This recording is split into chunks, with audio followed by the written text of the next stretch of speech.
Ask Me Anything. Episode 4. Family Planning. Welcome to Episode 4 of Ask Me Anything. If you would like to participate in the discussion or ask a question, please leave a comment or send a direct message, and please share Phroneo with your relatives, friends, and neighbors. Question: where does an Orthodox Christian stand with receiving Eucharist if they decide not to have children and use contraceptives or surgery as a way to accomplish this? Does the answer depend on the priest, or whether they are Russian, Greek, Bulgarian, Romanian, Serbian, or Antiochian? Or is this a subject that a parishioner should not ask a priest? The subject of using or not using contraception or surgery is not whether to have children, but instead not wanting more children. There could be many reasons: mental health, age, physical and financial problems. This question is likely very important to many people, even though it is not discussed in any detail in a polite company, much to the detriment of said company, in my opinion. While it is true that there are some Orthodox families which seemingly do not ask such questions and whose children sprout like olive plants round about their table with predictable regularity, even a casual observer will notice that most Orthodox families in Russia, Greece, Bulgaria, Romania, Syria, and also the United States do not appear to be raising 15 to 20 children these days, as was common for families in these countries in not-so-distant past. One may propose that the Lord has fast closed up all the wombs in these lands, or that the pious spouses live as brother and sister, but the far more likely reason for the dearth of progeny is that many of these people use some form of birth control. Unfortunately, this question is very complex in the sense that it consists of many parts, and it would not be possible to address all of them in a Substack post. Many years ago, I tried to approach some of these topics in a book titled "There is No Sex in the Church," on the problematics of sexuality and gender in Orthodoxy, but as any scholar worth his salt will always say, more research is needed. In this format, let us not get into the weeds of this thorny question or open the proverbial can of worms. A better opportunity to botanize may present itself at some future time. For now, let us start by merely reading the label on the can, taking care not to shake it too terribly much. First, it must be noted that while Planned Parenthood has been practiced for millennia, both as contraception and infanticide, Western modernity presents unique challenges that the fathers of the Church never thought to address. Thus, it is not always helpful to simply quote an opinion, however inspired, from late antiquity in attempting to navigate life in the 21st century United States. For example, Christians often repeat a maxim that it is godly to have as many children as the good Lord will grant. But we forget that this maxim refers at least as much to survival as it does to birth. When it comes to conceiving a child, the ancients, with a few notable exceptions, such as Henry VI or Louis XVI, seemed to have a pretty good handle on how to go about it, and usually succeeded in the task with predictable regularity. Most healthy youths have always been all but assured of both fruitfulness and multiplication. After all, we have done just that, multiplied to about 8 billion of us, up from 250 million 2,000 years ago, with most of that growth taking place in the last 100 years, despite world wars, pandemics, genocides, and millions of abortions. What was very different for our ancestors is that child mortality was at approximately 50%. In other words, in the paradigm of the Lord gave and the Lord hath taken away, the number of children in a family depended on how many of them ultimately survived. For us today, survival of our infants is rarely a major concern, as infant mortality in the US is approximately 0.5%, 100 times less than what it was for almost all of human history.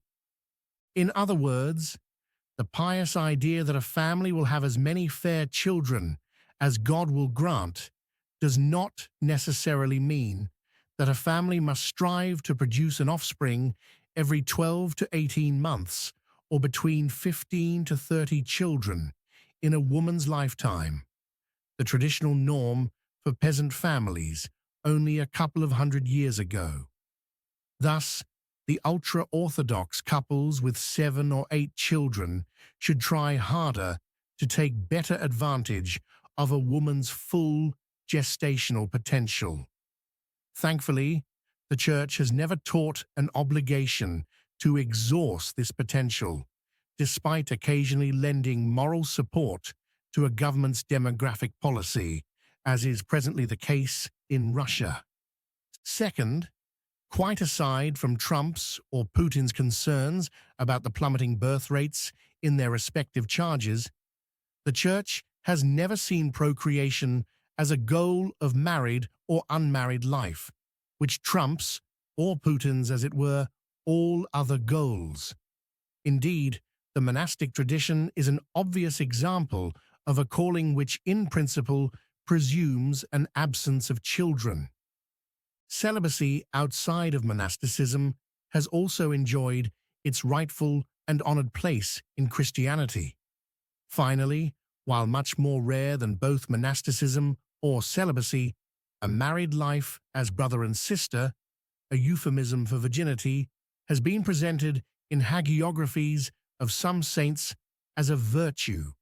In all of these cases, the goal is not an avoidance of conception, but virginity, and the lack of children is but a byproduct of the main goal. Nonetheless, if the Church ever taught that one must have as many children as God would grant, then the refusal to have sex, as was the case with St. John of Kronstadt, would be viewed as a sin or a refusal to fulfill God's will, the true transgression committed by Onan, contrary to some popular beliefs. See Genesis chapter 38, verses 8 through 10. Third, and finally, non-abortifacient forms of contraception, such as vasectomy, are very new in the history of human attempts at controlling their reproduction. The first vasectomies were performed in the late 19th century, not as a form of contraception for couples who wanted to limit the number of children, but as a practice of eugenics applied to those in prisons and mental institutions.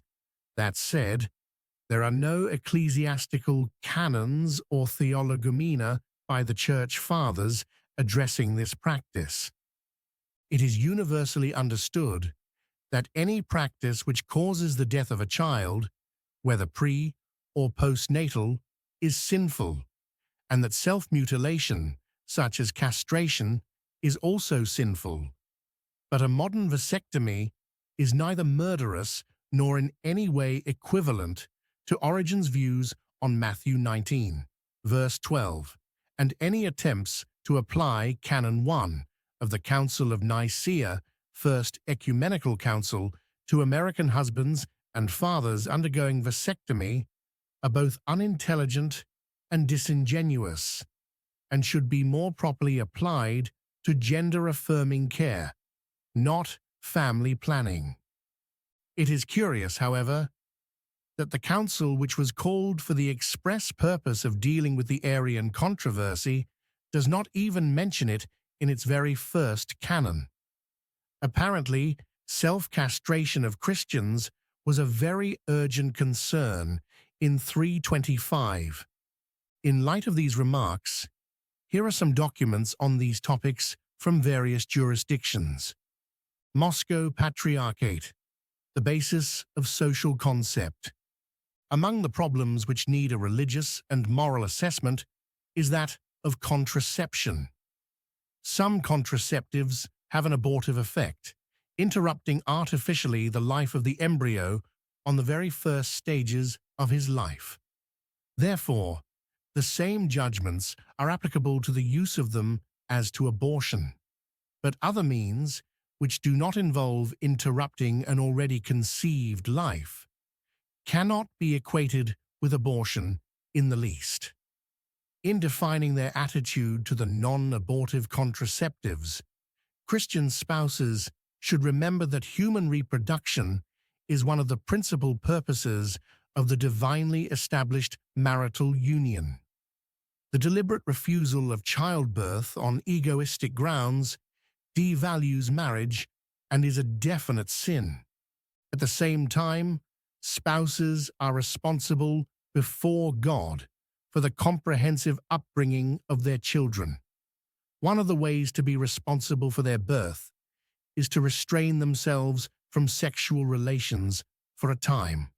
However, Christian spouses should remember the words of Saint Paul addressed to them, "Defraud ye not one the other, except it be with consent for a time, that ye may give yourselves to fasting and prayer, and come together again, that Satan tempt you not for your incontinency."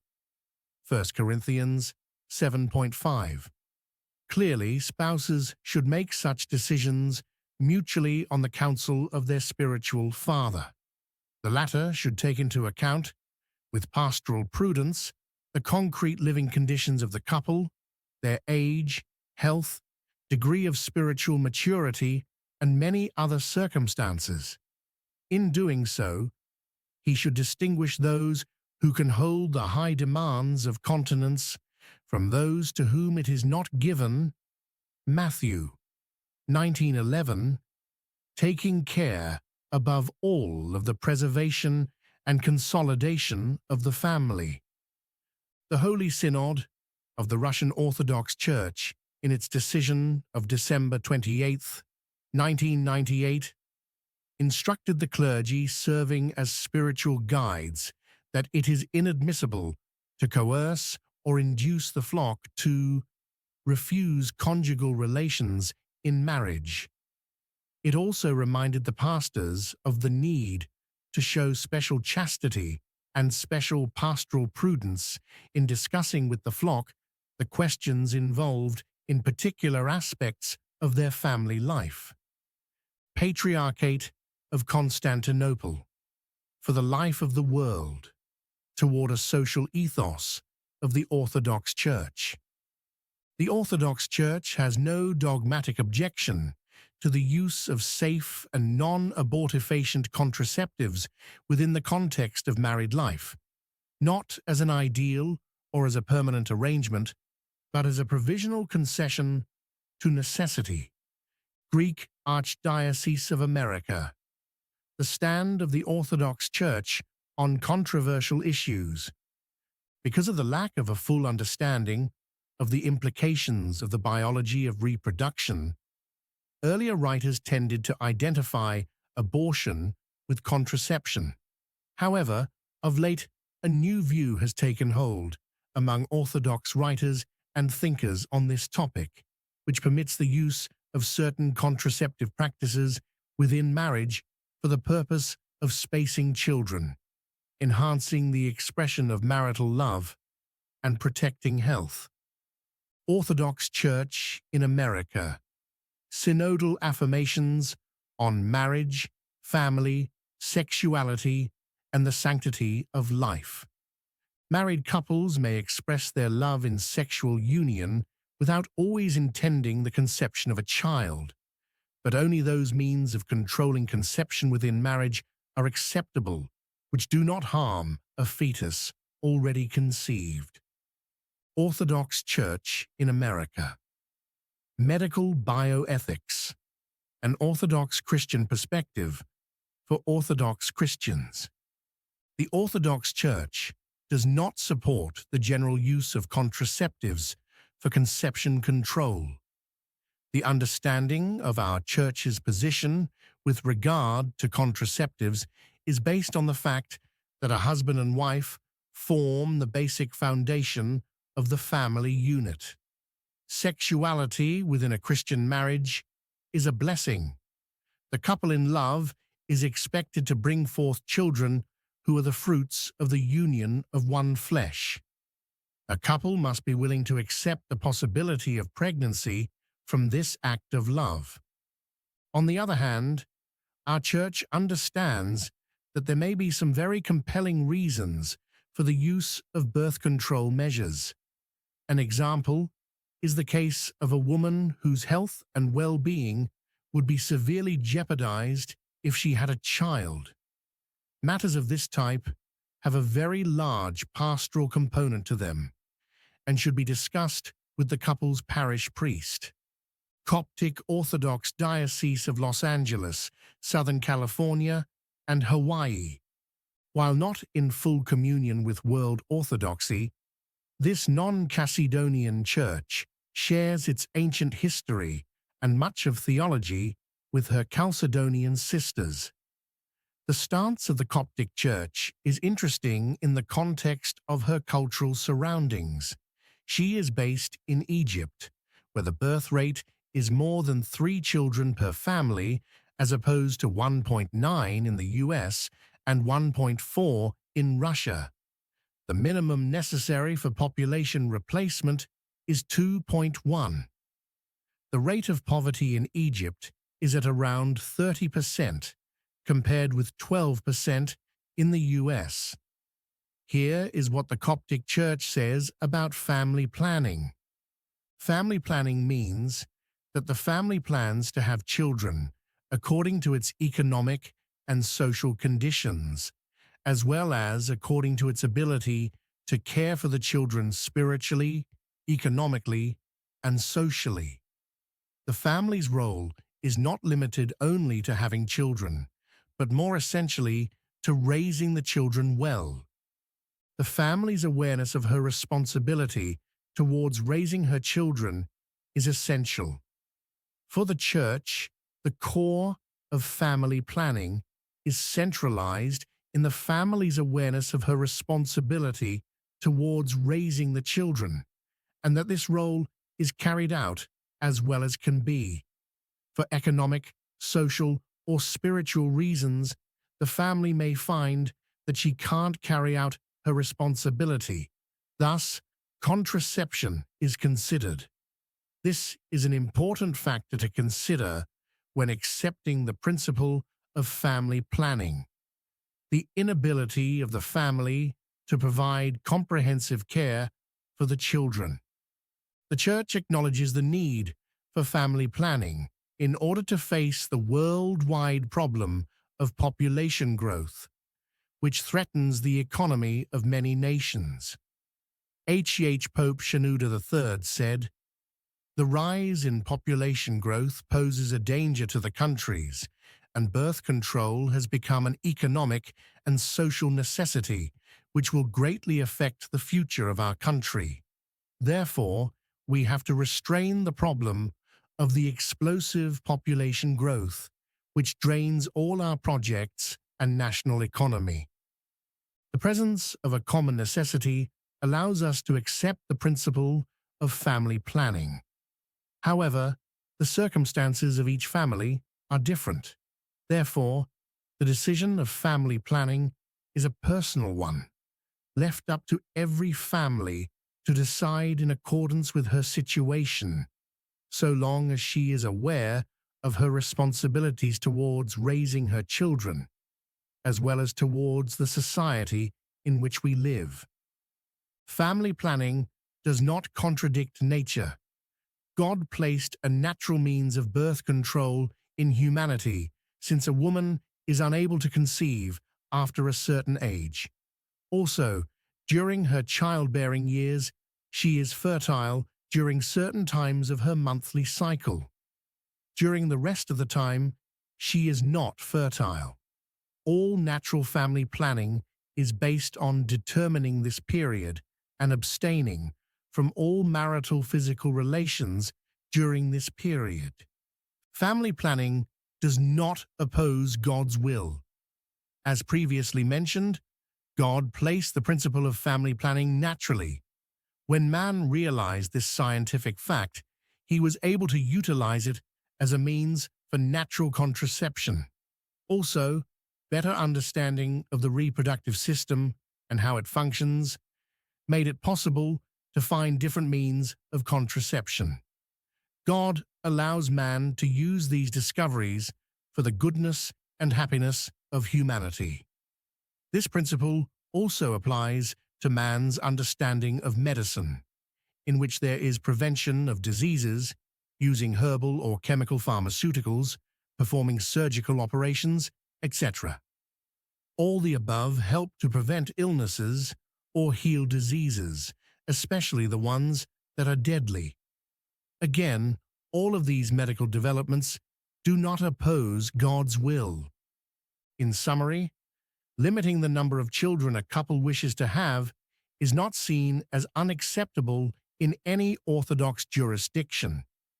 Consulting with a pious spiritual advisor who may or may not be a parish priest, or even a priest, or even a man, may be a very good thing indeed. These consultations may prove very insightful when working through complicated issues, such as mental health or financial problems. However, as is often the case in Orthodoxy, especially American Orthodoxy, there is a real possibility that different priests may offer drastically differing perspectives. Some, who shall remain unnamed, have actually suggested that the only acceptable form of birth control is complete abstinence, regardless of the ovulation cycle. They argue that the so-called natural method, that is to say, abstaining only during the days of ovulation, is cheating and giving in to passions, and that the only legitimate and God-ordained purpose for sexual intercourse is the conception of a child, thus making it sinful to engage in intercourse on days when conception cannot occur. I would like to believe that such zealots are quite rare, and yet I have personally been told just that once. It is necessary to know that these opinions do exist, but that they do not reflect the traditional teaching of the Orthodox Church, and are much closer to some doctrines promulgated by Roman Catholic theologians. As a final piece of advice, I would like to note that the marriage bed is the most intimate space in a couple's life. Spouses must be careful, in the extreme, judicious beyond measure, and selective to the limits of exclusivity before they allow anyone else, priests, theologians, and their ilk, to join them, so to speak, in this intimate space. As always, last but not least, please help Phroneo by sharing it with your friends and relations, and if you are so inclined, please consider becoming a paying subscriber. Subscription is only $5 per month, much cheaper than raising a child,